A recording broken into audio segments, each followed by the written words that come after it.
হঠাৎ করেই তারেক রহমানের থিওরির সাথে হাসিনার থিওরি মিলে যাচ্ছে। এটা আমাদের জন্য উদ্বেগের, চিন্তার, হতাশার। তারেক রহমানের থিওরির সাথে আবার হাসিনার থিওরি মিলবে কেন? তারেক রহমানের বক্তব্যের স্টাইলের সাথে হাসিনার মিলবে কেন? হাসিনা তো পালাতক না। তারেক রহমান অভ্যুত্থানের পক্ষের শক্তি, সরাসরি পার্টিসিপেশন না থাকলেও অভ্যুত্থানকে সাপোর্ট করেছেন তারেক রহমান।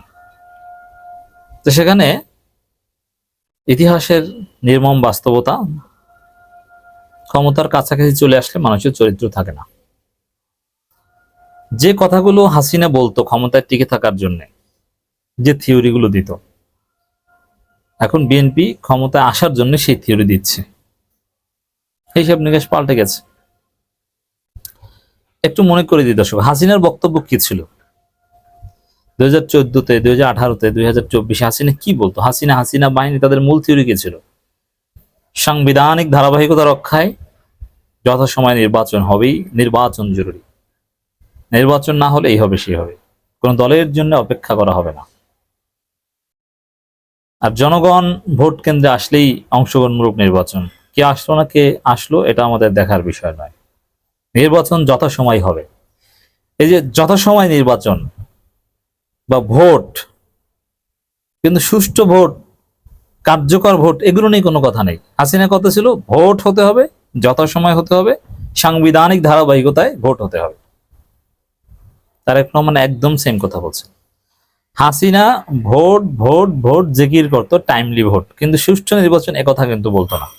অংশগ্রহণমূলক নির্বাচন এটা স্বপ্নে উচ্চারণ করতো না। তো তারেক রহমান সেম, দেখবেন যে ওই ভোট ভোট জরুরি, গণতন্ত্র, এগুলো, ভোটাধিকার, জনগণ ভোট দিবে, এগুলো বলছে। কিন্তু সুষ্ঠু ভোট যে দরকার, ভোট কারচুপি বা হাসিনা যেরকম টুইস্ট করেছিল ওগুলো যে চলবে না, এগুলো কিন্তু বলছে না। যে না, আপনি যদি বিএনপির বক্তব্য এবং জামাতের বক্তব্যের দিকে তাকান, বিএনপি বক্তব্য দিচ্ছে ভোট চাই ভোট চাই ভোট চাই, ভোটের ব্যবস্থা করো, ভোট দিতে দাও। আর জামাতের বক্তব্য কি? সুষ্ঠু নির্বাচন চাই, সুষ্ঠু নির্বাচন চাই, ভোট কারচুপি করতে আসলে হাত অবশ করে দিব, ভোট কারচুপি করতে আসলে পিটাবো, মেনে নেব না, কারচুপি নির্বাচন জাতি মানবে না, ভোট হতে হবে সুষ্ঠু। জামাতের জিকির সুষ্ঠু সুষ্ঠু সুষ্ঠু, আর বিএনপির জিকির শুধু ভোট ভোট ভোট। হাসিনার জিকির কি ছিল?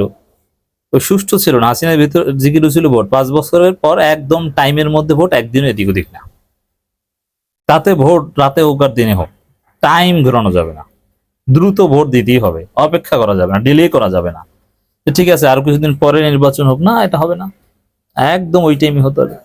তো মৌলিক জায়গায় কিন্তু এখন তারেক রহমান আর হাসিনা এক জায়গায়, আর বিএনপি হচ্ছে আলাদা জায়গায়। জামাত হচ্ছে আলাদা আলাদা জায়গায়। জামাত আগের জায়গায় আছে। জামাত আগেও বলতো সুষ্ঠু নির্বাচন, লেভেল প্লেইং ফিল্ড, এখনো বলছে সেটা। আর বিএনপি আগে বলতো সুষ্ঠু নির্বাচন, লেভেল প্লেইং ফিল্ড, এখন আর ওগুলো তাদের বলা লাগে না। বিএনপি একটা প্রমাণ দেখান তো, গত 5 মাসে বা 8 মাসে 10 মাসে একবারও, 11 মাস তো হয়ে গিয়েছে, বিএনপি বলেছে আমরা লেভেল প্লেইং ফিল্ড চাই? এটা আর বলা লাগে না, কারণ এখন তো আওয়ামী লীগ নাই, এখন তো লেভেল প্লেইং ফিল্ড লাগে না, তারাই তো কারচুপি করে পেশি শক্তি করে নিতে হবে। লেভেল প্লেইং ফিল্ড চাই বলেছে, এটা জামাত, এনসিপি, অন্যান্য দল বলছে। এখন আর বিএনপি লেভেল প্লেইং ফিল্ড লাগে না। ওইরকম লেভেল প্লেইং ফিল্ডের কথা কখনো আওয়ামী লীগ বলতো না। হিসাব ক্লিয়ার? কিভাবে তারেক রহমান আর হাসিনার মৌলিক থিওরি মিলে যাচ্ছে। শুধু ভোট চাই টাইমলি, এই, আর কোয়ালিটি নিয়ে কোনো কথা নাই। আর জামাত আগেও যেরকম ছিল এখন। দর্শক, বিএনপির একটা প্রোগ্রাম হয়েছে পটুয়াখালীতে, সেখানে একজন নেতা নির্বাচিত হয়েছে, কাউন্সিল হয়েছে, কিন্তু সেখানে একজন নেতা ছিলেন আলতাফ হোসেন চৌধুরী, আপনারা জানেন, এক্স ডিফেন্স পার্সোনাল। তিনি কিছুদিন আগে একটা বক্তব্য দিয়েছিলেন যে বিএনপিতে রয়ের দালালের অভাব নেই, কেন্দ্র থেকে শুরু করে রুট লেভেল পর্যন্ত রয়ের দালাল, ভারতের দালাল, এদের একজনে ভারতে বাড়িঘর আছে। সেই আলতাফ হোসেন চৌধুরী পটুয়াখালী বিএনপির সেই প্রোগ্রামে ছিল, এবং গুঞ্জন যে সেই রয়ের দালালরাই ঘুরে ফিরে নেতা হয়েছে। এক বিশ্বস্ত রয়ের দালাল নাকি পটুয়াখালী বিএনপি সভাপতি হয়েছে। এরা কারা বিএনপিতে? এখন রয়ের দালালেরা বিএনপির পোস্ট পজিশন পায়, বিএনপির সভাপতি হয় বিভিন্ন ইউনিটের জেলা, এবং এটা আবার আলতাফ হোসেন চৌধুরী বলেন যে এদেরই এখন সুপ্রিমেসি।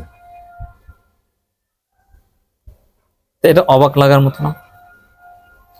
তারেক রহমান বলেন, দেশের সবচেয়ে বড় রাজনৈতিক দলের একজন সদস্য হিসেবে প্রত্যেক নেতাকর্মীদের দায়িত্ব গণতন্ত্রের ভিত্তি শক্তিশালী করা এবং জাতীয় স্বার্থে নিজ নিজ অবস্থান থেকে ভূমিকা রাখা। একই সঙ্গে দলের সুনাম ভাবমূর্তি ক্ষুণ্ণ হয় এমন সকল কর্মকাণ্ড থেকে নিজেদের এবং অন্যদের বিরত রাখা। তারেক রহমানের বক্তব্য কেউ শুনে? বিএনপির কেউ আমল করে? চাঁদাবাজি একটু বন্ধ করে তারেক রহমানের বক্তব্য শুনে? না, তারেক ভাইয়া বলেছেন অতএব আমরা এটা করব না। একজন দেখান তো চাঁদাবাজি করার সুযোগ যেই পায় সেই করে, মারামারি করা, গ্রুপিং, কোনো কিছুই তারেক রহমানের এই বক্তব্য বিএনপি আমল করছে না। তারেক রহমান বলছেন, জনগণের ভোটের অধিকার নিয়ে যেন কেউ ষড়যন্ত্র করতে না পারে। মানে শুধু ভোটের অধিকার, ভোট কেমন ভোট? সেম কথা হাসিনা বলতো যে ভোটের অধিকার নিয়ে ষড়যন্ত্র, ভোট ঠেকানোর ষড়যন্ত্র করছে বিএনপি জামাত, ভোট ঠেকিয়ে দিতে চায়। কিন্তু না, তাদের সাংবিধানিক সংকট তৈরি হবে, এই কথাগুলো এখন বিএনপি বলছে। সাংবিধানিক সংকট তৈরি হবে, আবার বলছে সংবিধান বিরোধী। কোন সংবিধান? কোন সংবিধানের সংকট? চুপপুকে সরালে নাকি সাংবিধানিক সংকট তৈরি হবে। তো পার্থক্যটা কোথায়? তারেক রহমানের থিওরি আর হাসিনা থিওরির মধ্যে পার্থক্য কোথায়? ওই সেম ভোট ভোট ভোট, অথচ কোয়ালিটির খবর নাই, কারচুপি। আবার সাংবিধানিক ধারাবাহিকতার কথা মিলে যাচ্ছে, এটা উদ্বেগের। ভোটের অধিকারের কথা বলছে তিনি, বলেন আমরা চাই বাংলাদেশে 12,50,00,000 ভোটার হবে আগামী দিনে, তারা যেন ব্যালটের মাধ্যমে তাদের মতামত প্রকাশ করতে পারে। সেই ব্যবস্থার বিরুদ্ধে যাতে কেউ ষড়যন্ত্র করতে না পারে এই ব্যাপারে সতর্ক থাকতে হবে। আমাদের বহু নেতাকর্মী প্রাণ দিয়েছে, পঙ্গুত্ব বরণ করেছে, অত্যাচার নির্যাতন সহ্য করেছে জনগণের ভোটের অধিকার প্রতিষ্ঠার জন্য। দেখেন, মুসলমান হিসেবে আমি একটু স্মরণ করিয়ে দিই যে এগুলো আপনারা কি বলছেন। আপনারা তো বলতে পারেন যে মানে ভোটের জন্য এরা নাকি জীবন দিয়েছে। তো বিএনপির যারা জীবন দিয়েছে, বিএনপির শহীদ পরিবারের লোকজন, আপনাদের নেতারা নাকি ভোটের জন্য জীবন দিয়েছে। জান্নাতে যাবেন? কোরআন হাদিসে কোথাও আছে ভোটের জন্য জীবন দিলে জান্নাতে যায়?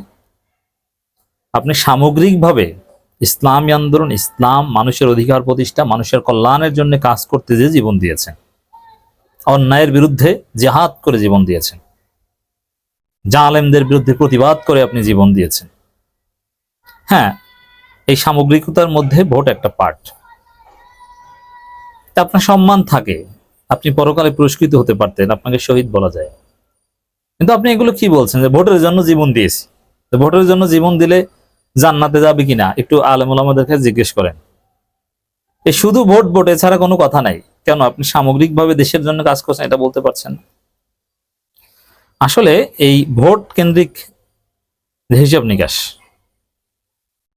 এতে বা বক্তব্য তারেক রহমান এবং হাসিনা বক্তব্যের কোনো পার্থক্য আমি দেখছি না, একই থিওরি।